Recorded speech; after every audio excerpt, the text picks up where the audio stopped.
আজি আমি এই ভিডিঅ'ৰ জৰিয়তে আপোনালোকৰ পৰা কমেণ্টৰ বৰষুণ বিচাৰিছোঁ। আচলতে সকলোৱে লাইক কৰিব, সকলোৱে আজি ভিডিঅ'টোত এটলিষ্ট এটা কমেণ্ট কৰক।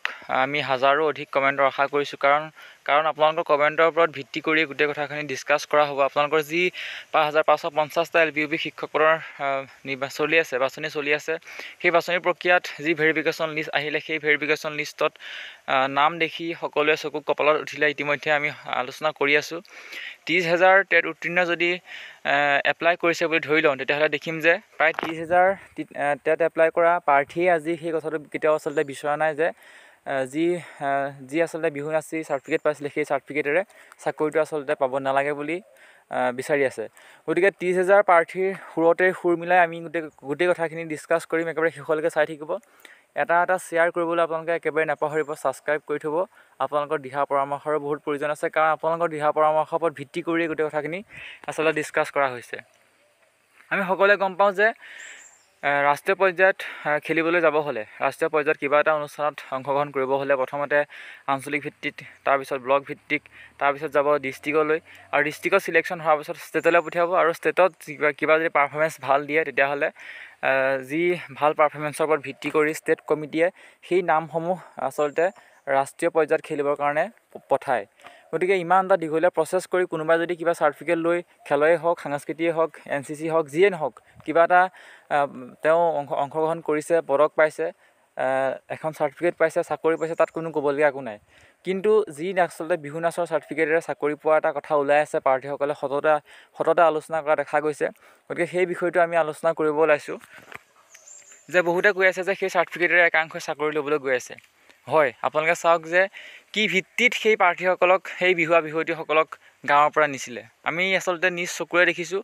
সেই সময়ত কথাটো ইমান আচলতে গুৰুত্ব দিয়া নাছিলে কোনো, যে এইখন চাৰ্টিফিকেটেৰে এইখন চাৰ্টিফিকেটেৰে চাকৰিত আচলতে চাকৰিৰ ক্ষেত্ৰত কাম দিব, পইচা দিব, এনেকুৱা ধৰণৰ কোনো কথা উলিওৱা নাছিলে। আৰু সেই সময়ত গাঁৱত যিসকলে লিড লৈছিলে, গাঁৱত লিড লোৱা মানুহখিনিও কিন্তু কথাখিনি আৰু কামখিনি আৰু তেওঁলোকক যি শিকাইছিলে সম্পূৰ্ণ একচেটিয়া আৰু পক্ষপাতমূলকভাৱেহে কিন্তু সেই বিহুৱতীসকলক আচলতে নচুৱাইছিলে। কোনো আচলতে প্ৰচাৰ কৰা নাছিলে, বা এনেকুৱা ধৰণৰ যিমান আচলতে সজাগতা কৰিব লাগিছিলে সেই গাঁও লেভেলৰ ল'ৰা ছোৱালীখিনিৰ সৈতে, তেতিয়া সেই সজাগতা কৰা নাছিলে। আৰু কৰা নাছিলে কাৰণে গুৰুত্ব দিয়া নাছিলে। কোনেনো ভাবিছিলে যে এইখন চাৰ্টিফিকেটেৰে এটা সময়ত চাকৰি পাব, এইখন চাৰ্টিফিকেটেৰে এটা সময়ত 25,000 30,000 টকা পাব, গুৱাহাটীলৈ ফ্ৰীকৈ আনিব, গুৱাহাটীলৈ ফ্ৰীকৈ নিব, গুৱাহাটীৰ পৰা ফ্ৰীকৈ ঘৰলৈ পঠিয়াব। এই কথাটো আচলতে কোনেও গম পোৱা নাছিলে। আৰু যি আচলতে বিহুৱতীসকলক চিলেক্ট কৰা হৈছিলে গাঁও লেভেলৰ পৰা, প্ৰথমতে গাঁও লেভেলৰ পৰা কোনো আচলতে কথাটো গুৰুত্ব দিয়া নাছিলে।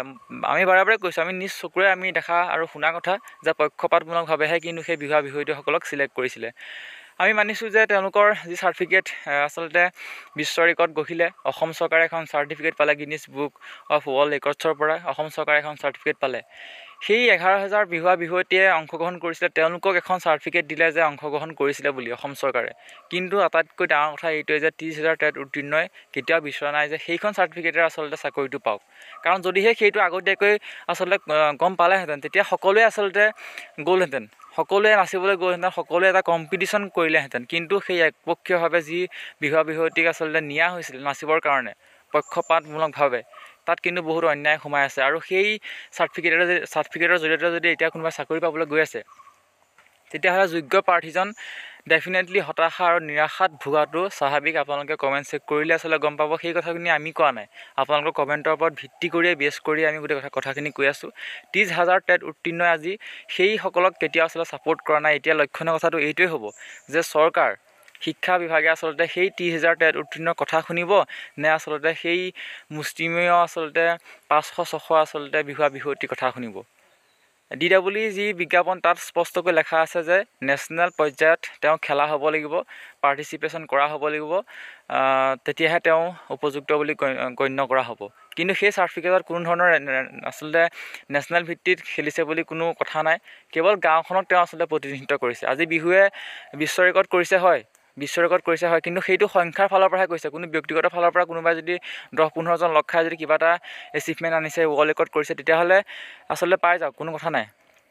তেওঁলোকে ডাঙৰ ডাঙৰ চাকৰি পাওক, কোনো কথা ক'বলগীয়া নাই, কিন্তু সেই সমূহীয়াভাৱে 11,000 কেৱল সংখ্যাৰ ফালৰ পৰা দেখাই সেই প্ৰাৰ্থীসকলক চাৰ্টিফিকেট দিছে। আমি ৱেলকাম কৰিছোঁ, কোনো বিৰোধিতা কৰা নাই, কিন্তু চাকৰিৰ ক্ষেত্ৰত কিন্তু আজি সকলোৱে বিৰোধিতা কৰিছে। গতিকে আপোনালোকৰ যিটো মতামত, সেই মতামতৰ ওপৰত ভিত্তি কৰি আমি গোটেই কথাখিনি ডিছকাছ কৰিছোঁ। সেইকাৰণে সকলোৱে কমেণ্ট এটা কৰিব যে সঁচাকৈ পাবলগীয়া হয় নে নহয়, কাৰণ আপোনালোকৰ কমেণ্টৰ ওপৰত ভাবিছোঁ সকলোৱে গুৰুত্ব দিব।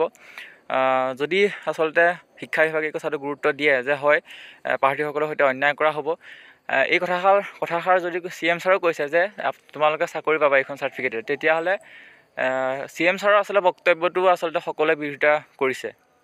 CM চিফ মিনিষ্টাৰ নালাগে, প্ৰাইম মিনিষ্টাৰৰ কথাও আচলতে জনসাধাৰণে বিৰোধিতা কৰা দেখা যায়। গতিকে CM ছাৰে যদিও কৈছিলে সেই সময়ত যে এইখন চাৰ্টিফিকেটে তোমালোকে চাকৰিৰ কাৰণে সুবিধা হ'ব, কিন্তু সেই CM ছাৰৰ বক্তব্য আজি 30,000তকৈ অধিক প্ৰাৰ্থীয়ে বিৰোধিতা কৰিছে। বিৰোধিতা কৰাৰ কাৰণ সেইটোৱেই, যদিহে আচলতে কথাখিনি আগতীয়াকৈ প্ৰচাৰ কৰি যদি সকলোৰে মাজত যদি বিয়পাই দিলেহেঁতেন, তেতিয়া সকলোৱে যাবৰ কাৰণে চেষ্টা কৰিলেহেঁতেন, কম্পিটিশ্যন এটা হ'লহেঁতেন। কিন্তু একপক্ষীয় আৰু স্বেচ্ছাচাৰীভাৱে সেই গাঁও লেভেলৰ পৰা আচলতে বিষয়সকলক আচলতে কোনোবাই নিৰ্দিষ্টকৈ মাতি নিছিলে।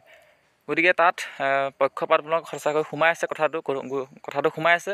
সকলোৱে কথাটো গুৰুত্ব দিয়া বহুত বেছি প্ৰয়োজনীয়। সকলোৱে হৈ আচলতে কথাখিনি ডিছকাছ কৰিছোঁ আপোনালোকৰ কমেণ্টৰ ওপৰত ভিত্তি কৰি। আমাৰ নিজস্ব ব্যক্তিগত মতামত আমি দিব কেতিয়াও নিবিচাৰোঁ, আপোনালোকে সেইকাৰণে কমেণ্ট কৰক। আমি কমেণ্টৰ ওপৰত ভিত্তি কৰি পুনৰ আলোচনা কৰিম এই বিষয়টো। চৰকাৰৰ দৃষ্টিগোচৰ আচলতে ল'বৰ কাৰণে, চৰকাৰৰ দৃষ্টি আকৰ্ষণ কৰিবৰ কাৰণে আমি চেষ্টা কৰিম। আপোনালোকে সহায় সহযোগিতা আগবঢ়াব, ছাবস্ক্ৰাইব কৰি থ'ব চেনেলটি। পৰৱৰ্তী সময়ত পুনৰ লগ পাম। ধন্যবাদ।